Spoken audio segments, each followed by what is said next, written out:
Jangan lupa untuk subscribe dan nyalakan lonceng notifikasinya. Masih terkait dengan kelangkaan minyak goreng dan masih tingginya minyak goreng di pasar tradisional dan apa saja kendala harga minyak goreng belum bisa sesuai dengan ketentuan HET yang ditetapkan oleh pemerintah. Kita akan membahasnya dengan Dirjen Perdagangan Dalam Negeri Kementerian Perdagangan Oke Nurwan. Selamat siang Pak Oke. Selamat siang Mbak. Ya, dengan Sumi di sini Pak Oke, sudah 23 hari sebetulnya ya pemerintah melakukan satu harga minyak goreng, tapi sampai sekarang kita temukan di lapangan stok masih sering langka, kemudian juga harga eceran tertinggi ini belum diikuti oleh pedagang tradisional. Apa evaluasi dari Kemendak? Saat ini kita sudah memberangkatkan hampir 20, memberikan persetujuan ekspor hampir ada 24 persetujuan ekspor, dan sekarang sudah mulai tersalur hampir 130 juta liter. 130 juta liter ini dalam proses saja, segera terdistribusi terutama saya lebih mengutamakan pasar tradisional. Pasar tradisional dengan minyak goreng curah sekarang sudah mulai berjalan. Ya tinggal menunggu waktu, saya kira. Memang masih ada kelangkaan, dan kelangkaan itu adalah sifatnya kelangkaan yang harga 14.000 karena masih tersedia juga yang harga tinggi. Insya Allah dalam waktu dekat segera terdistribusi, dan saya sudah mendapatkan laporan yang sedang didistribusikan cukup banyak, 30 juta liter ke seluruh, ya mudah-mudahan seluruh pasar tradisional. Ini hanya dalam proses saja. Pak Oke, saya mau tanya kembali tadi, dalam kurun waktu dekat itu kira-kira kapan pasar bisa mulai merasakan adanya tambahan pasokan tadi? Iya, dalam proses pengiriman. Bahkan sekarang sedang dibuka dari gudang-gudang nih, yang selama ini mereka sudah ada harga dibeli dengan harga tinggi. Mereka sepakat segera hari ini akan membuka gudangnya untuk didistribusikan ke rantai distribusi mereka dengan harga eceran tertinggi. Karena mereka sudah kami pertemukan dengan buyer-buyer yang mempunyai kewajiban DMO DPO. Kita tiap hari melakukan itu matching dengan antara eksportir dengan yang sekarang saat ini di gudang. Dan kalau di gudang ini mereka segera sebarkan, ini sudah ada di daerah masing-masing gitu. Segera ini akan merata di seluruh Indonesia sampai Indonesia Timur, Pak Oke? Ya.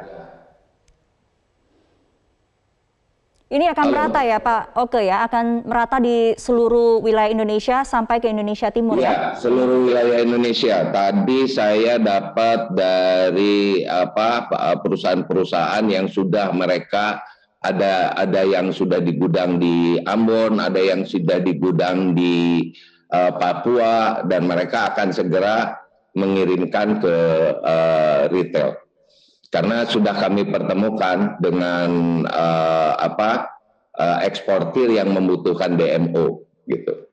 Dan sudah dalam proses administrasi dengan mereka sehingga mereka segera bisa mengeluarkan yang di gudang-gudang saat ini. Sementara yang sudah dalam pasokan berjalan itu udah 130 juta liter. Baik.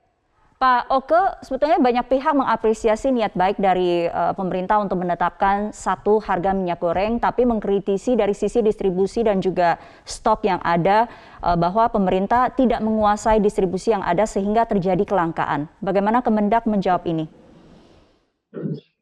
Ya, ini adalah minyak goreng milik, tapi kan dengan minyak goreng milik para pelaku usaha.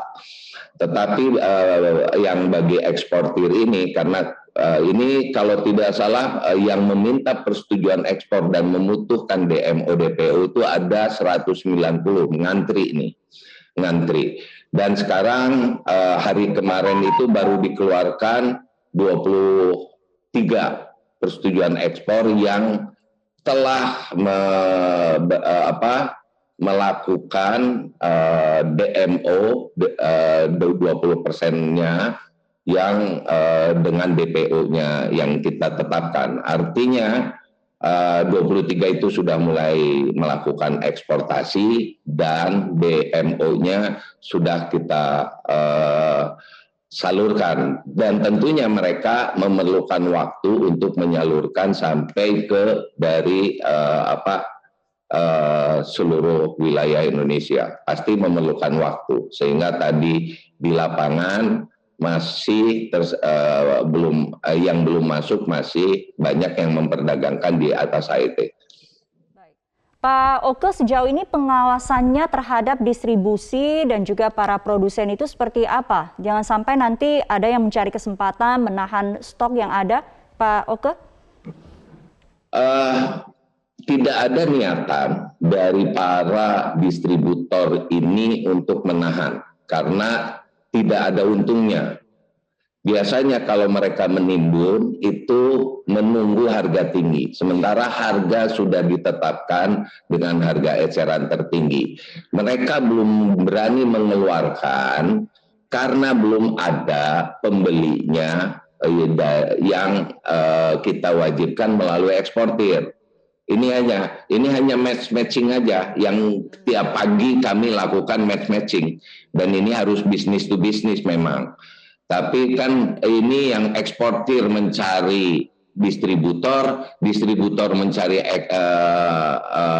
eksportir, sehingga inilah yang setiap hari kita pertemukan.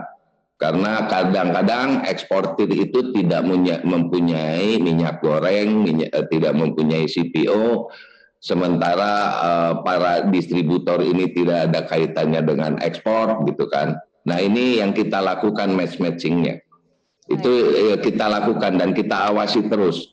Secara umum distributor ini tidak ada yang bermaksud menimbun, karena mereka bagaimana harus menimbun karena harganya sudah ditetapkan oleh pemerintah.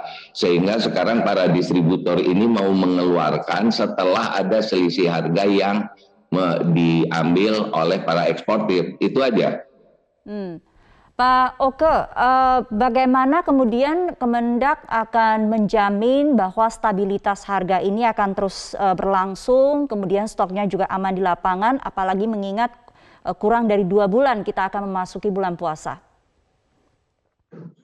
Ya, yang pasti jaminan dari pemerintah adalah ketersediaan minyak goreng dengan harga murah.